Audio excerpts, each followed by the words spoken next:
On March 20th, 2025, I was at home watching Steph Curry drive to the basket, only to get body checked like it was hockey. And yet, there was no whistle. That is a hard fall. He's in pain. I don't understand how that wasn't a foul. Well, it makes no sense. A to B. 2 weeks later, on April 6th, I watched the Houston Rockets manhandle him for 32 straight minutes. And still, the refs refused to give him a single free throw. I was outraged. How was no one else seeing this? Steph Curry isn't just the game's greatest shooter. He's a global icon. But night after night, officials watch him take punishment and do absolutely nothing. I don't even know. I've never seen an individual get fouled more than he gets fouled. Why does this keep happening? That question didn't just bother me. It consumed me. So I went down the rabbit hole, watched, read, listened, questioned everything. And somewhere in the chaos, I uncovered a truth that changes everything. A truth the NBA doesn't want you to see. But Curry really does get the worst whistle. And it's not because he's never attacking. I'm typing this script with a big smile on my face. Want to know why? Because I'm wearing the most comfortable pair of underwear I've ever put on. Sheath underwear. As someone who sits at a desk all day and needs to stay focused, comfort isn't just a luxury. It's a necessity. And Sheath delivers. They're also a game changer when I hit the gym on my breaks. Supportive, breathable, and just right. And it makes sense. This brand was actually founded by a U.S. Army vet during his second tour in Iraq. So, yeah, these bad boys have been tested in serious conditions. This isn't just a step up from what I used to wear. It's a whole new experience. Now, I've never flown first class, but if I had to guess, that's exactly how my boys are feeling right now. Sheesh! And here's the kicker. Sheath offers a money-back guarantee on your first pair if you're not feeling the magic. No wonder they've got over 10,000 five-star reviews. So, if you're still rocking those old-school, uncomfortable boxers, it's time to level up. Visit sheath.com/hoopreports today and enter the promo code HoopReports for 20% off. Life's too short. Live luxuriously. Live comfortably. Live with Sheath.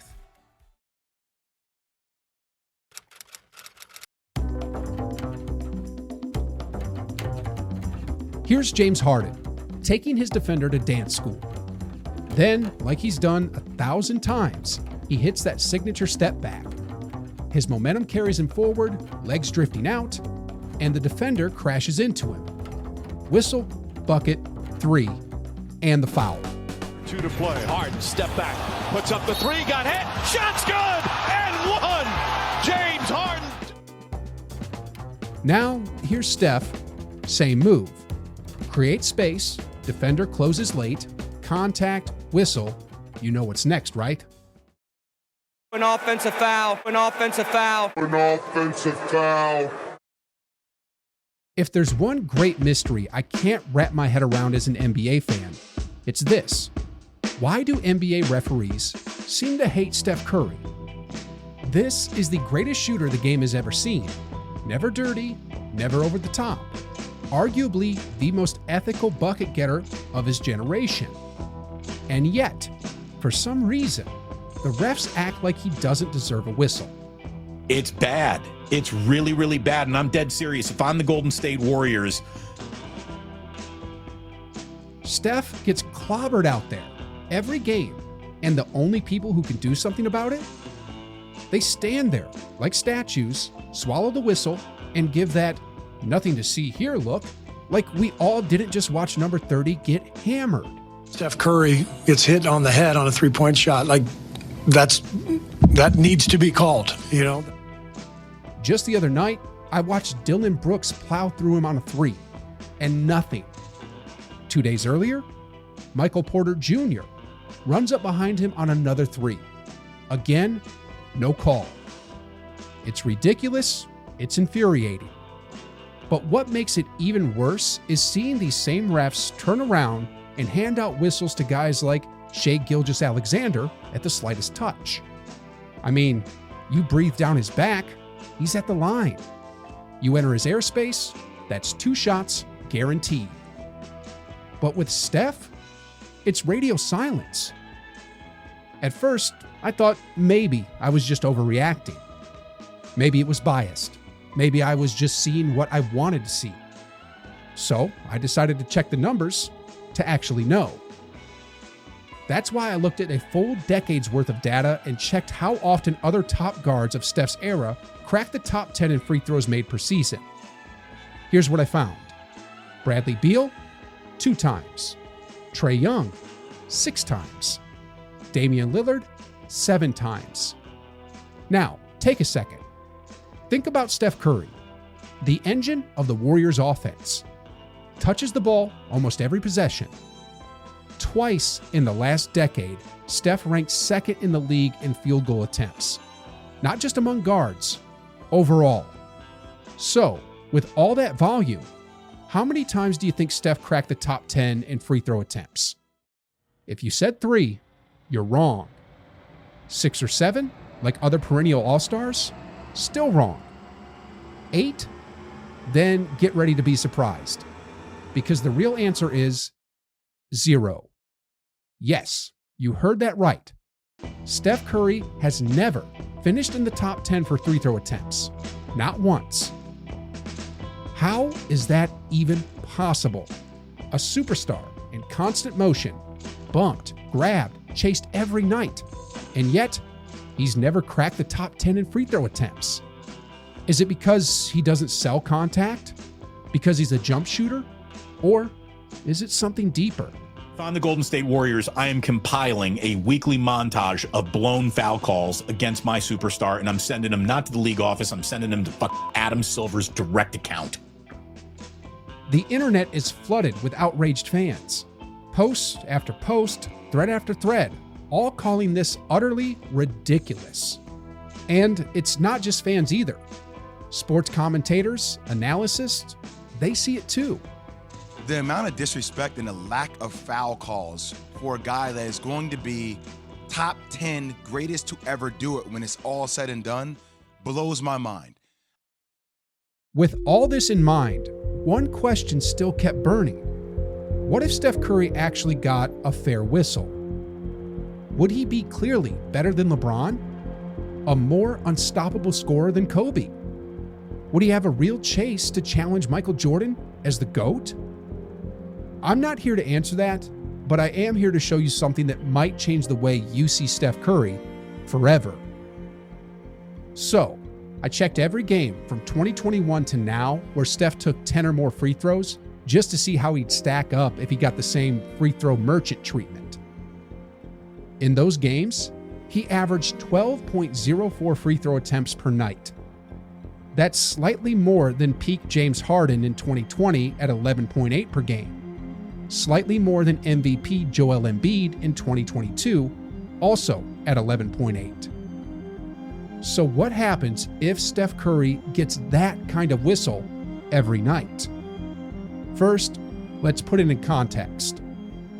LeBron's highest free throw season, 10.3 attempts, 31 points per game. Kobe, 10.2 attempts, 35 points. MJ, 11.9 attempts, 37 points per game. Now, here's the cold, hard truth. If Steph Curry averaged 12.04 free throws per game, night in, night out, he'd average 39 points per game. 39. That would literally make him the highest scoring player in a single season in the modern era.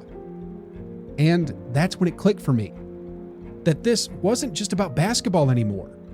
It was about something much, much bigger.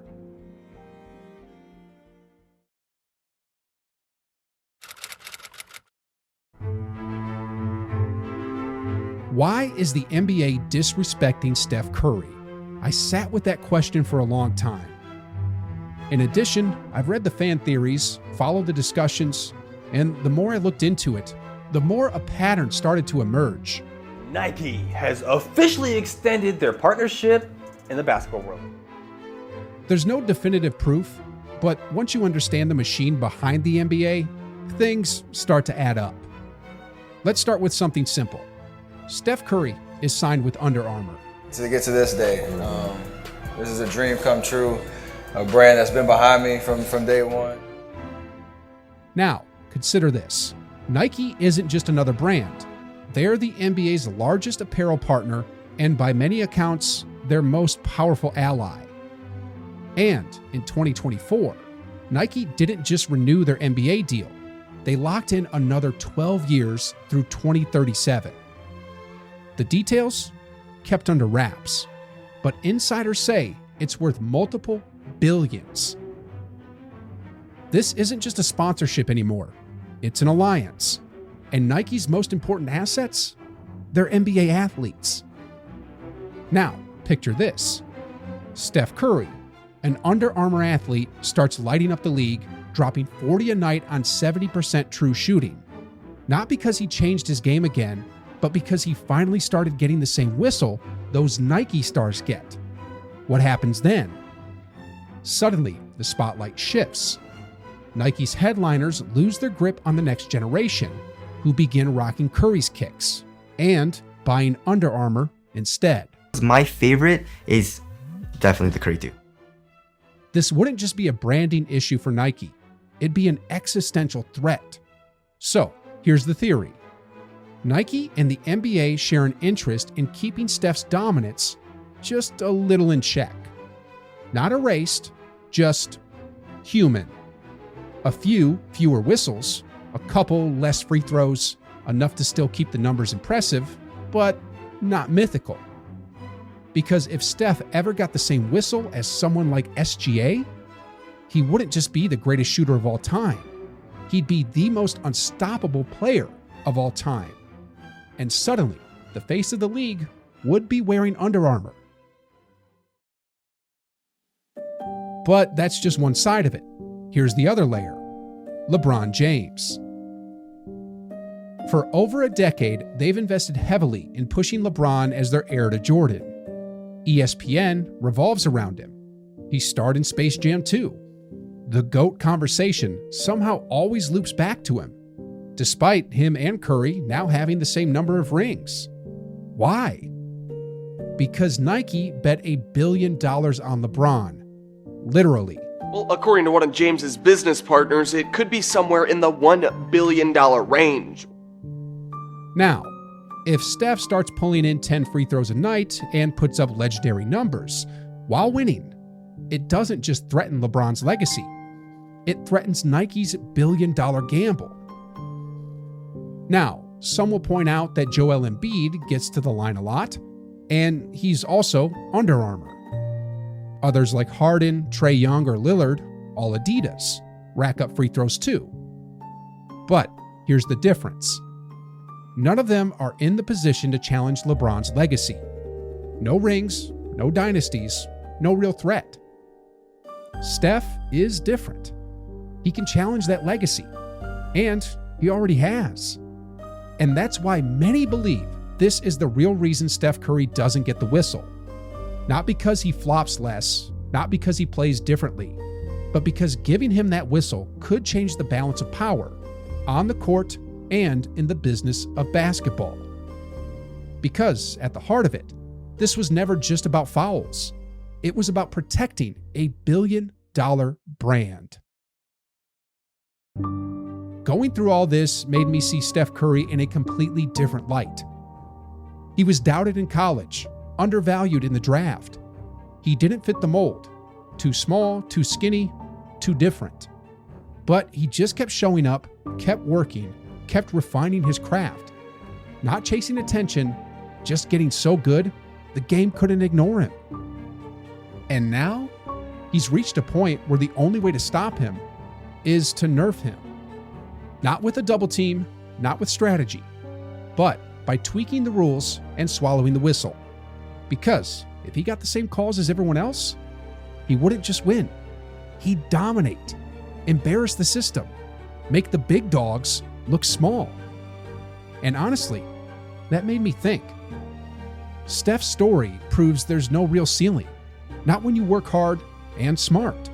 You can get so good, so undeniable, that even if they nerf you, you're still right there at the summit. This isn't just Steph's story.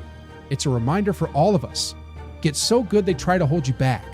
Then show them that wasn't your peak.